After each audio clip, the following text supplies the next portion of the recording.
Long before Toronto FC dominated the landscape around Toronto's King and Dufferin streets, Toronto Metros-Croatia put on dazzling displays of football in their 1976 North American Soccer League Championship winning season, partially played at Lamport Stadium.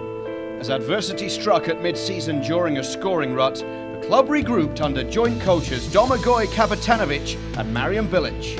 Finished off the 1976 season winning their final 8 matches, including the 4 playoff games that would decide the NASL title in their favour. The team featured Portuguese legend Eusebio, who scored 18 goals in 21 appearances in that glorious season. His strike partner Ivan Lukacevic was also a danger man for the Metros-Croatia, as were Brazilian forward Iver Ferreira and Croatian international Ivan Grinja.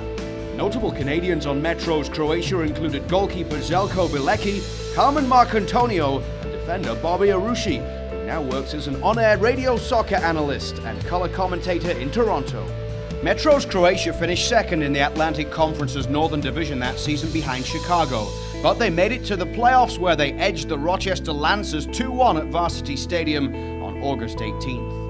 Just 2 days later at Chicago's Soldier Field, Toronto disposed of their division rivals by a 3-2 score, earning a trip to Tampa Bay to take on the heavily favoured defending champions, the Rowdies, in the Conference Championship.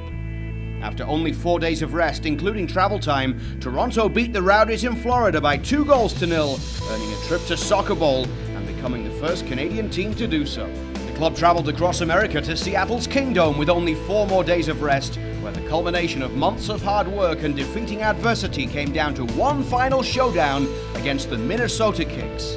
Eusebio opened the scoring for Toronto, Lukacevic and Ferreira followed as the Toronto Metros-Croatia won Soccer Bowl 76, capturing the NASL crown with a 3-0 victory. Their former Bayern Munich star Wolfgang Sundholz took MVP honors. The team that was a 1975 merger of Toronto Metros of the NASL and Toronto Croatia of the National Soccer League split again in 1978, giving way to the Toronto Blizzard, while Toronto Croatia returned to the NSL. But whatever the differences were on either side of that championship season, 1976 Toronto Metros-Croatia will always remain a team of distinction. 1976 Toronto Metros-Croatia, welcome to the Soccer Hall of Fame.